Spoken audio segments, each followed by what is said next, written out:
Assalamualaikum warahmatullahi wabarakatuh.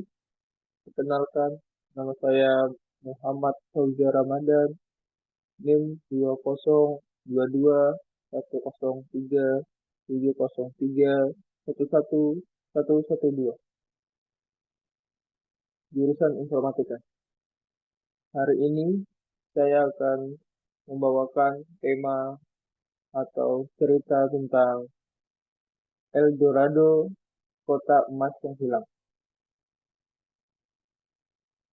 Sebuah mitos menuntun para petualang dan pemburu harta rakus dari Eropa menempuh perjalanan panjang menembus hutan, mendaki gunung liar di Amerika Selatan, bahkan tega membantai penduduk asli dan memporak-porandakan budaya serta sistem kepercayaan lokal. El Dorado konon adalah sebuah kota kaya raya yang terbuat dari emas. Bahkan tubuh rajanya diselimuti serbuk emas. Diawali penjelajahan Columbus di Amerika pada tahun 1492. Kisah dunia baru yang kaya logam mulia itu tersebar ke Eropa, mengundang lebih banyak penakluk Spanyol berdatangan, mengikuti hawa nafsu, penaklukan, dan mengeruk harta. Banyak emas ditemukan di sana. Namun, temuan arkeolog baru-baru ini menyebut seluruh perjalanan bangsa Eropa menemukan sebuah kota emas sia-sia, sebab El Dorado bukan tempat melainkan orang. Salah satu dasarnya adalah mitos asli bangsa Amerika Selatan yang menyebut El Dorado sejatinya bukan lokasi, melainkan seorang penguasa yang saking kayanya menutup dirinya dengan emas, dari kepala hingga ujung kaki setiap pagi, dan mencucinya di danau suci tiap malam. Kisah nyata tersebut perlahan dituak satu persatu, mengkombinasikan teks kuno dan riset arkeologi terbaru. Berakar dari suku Muisca. Inti kisah ini adalah ritus upacara yang dilakukan masyarakat Muisca yang tinggal di kawasan Kolombia Tengah pada tahun 800 Masehi. Kata Dr. Diego Cooper, kurator Amerika di British Museum. Kisah ini lalu ditulis ulang oleh orang Spanyol di awal abad ke-16.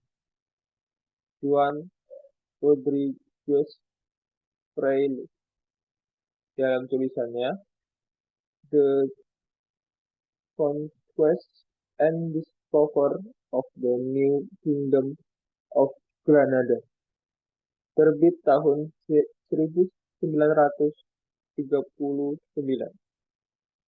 Raleigh menceritakan saat pemimpin Muisca meninggal, dipilihlah penggantinya, biasanya kemenakan lelaki pendiam.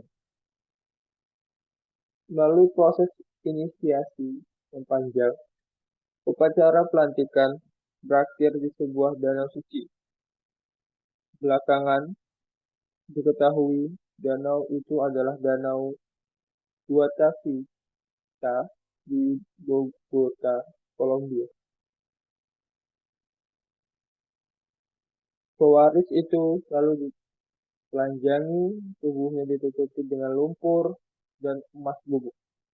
Lalu warga melempar persembahan untuk para dewa, berupa benda berharga seperti emas, zamrud, dan benda berharga lain sebagainya.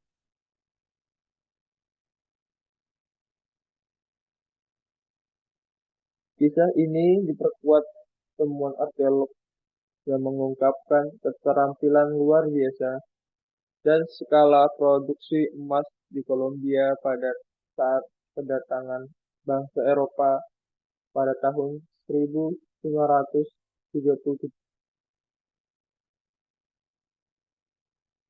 Namun, dalam masyarakat Muska, emas, perak, dan tembaga dicari, bukan karena nilai materinya, tetapi lebih untuk alasan religius. Emas bukan pertanda kemakmuran. Untuk rakyat Muska hari ini, seperti halnya bagi leluhur kami, emas tidak lebih dari sekedar persembahan. Emas tidak mewakili simbol kekayaan bagi kami, kata keturunan Muska, Enrique González.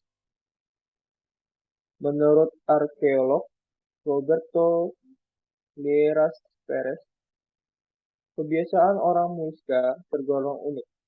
Tidak ada masyarakat lain sejauh yang saya tahu mendedikasikan lebih dari 500% produksi emas mereka hanya untuk persembahan. Mereka unik, kata dia. Sikap itu berbeda dengan rakyat Eropa yang melihat emas sebagai simbol kekayaan, juga kekuasaan. Pikiran Eropa yang mendengar cerita itu hanya terpesona pada betapa banyak emas yang dilemparkan ke danau atau dikubur di tempat di seluruh Kolombia, bukan pada maknanya.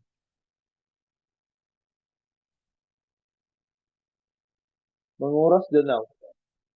Pada tahun 1537, cerita tentang El Dorado menarik penakluk Spanyol, Jimenez de Quesada dan 800 anak buahnya untuk melakukan misi. Menemukan rute darat ke Peru, lalu ke kampung halaman Muska.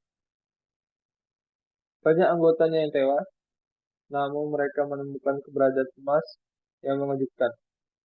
Bangsa Muisca menggunakan teknik yang melampaui apa yang pernah dilihat mata Eropa.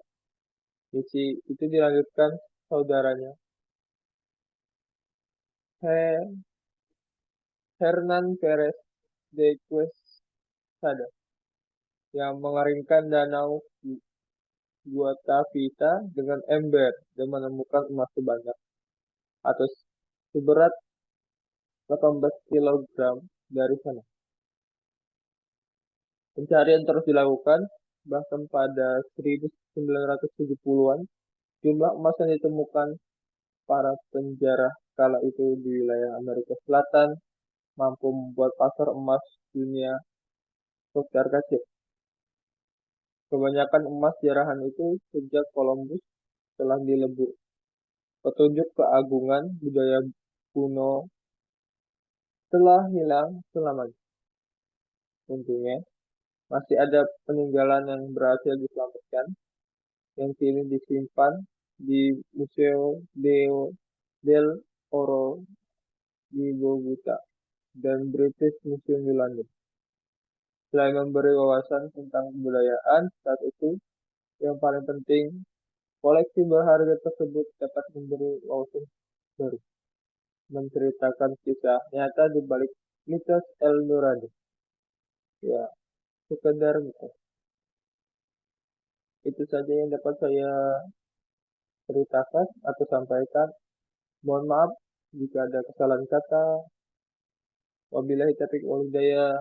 Wassalamualaikum warahmatullahi wabarakatuh.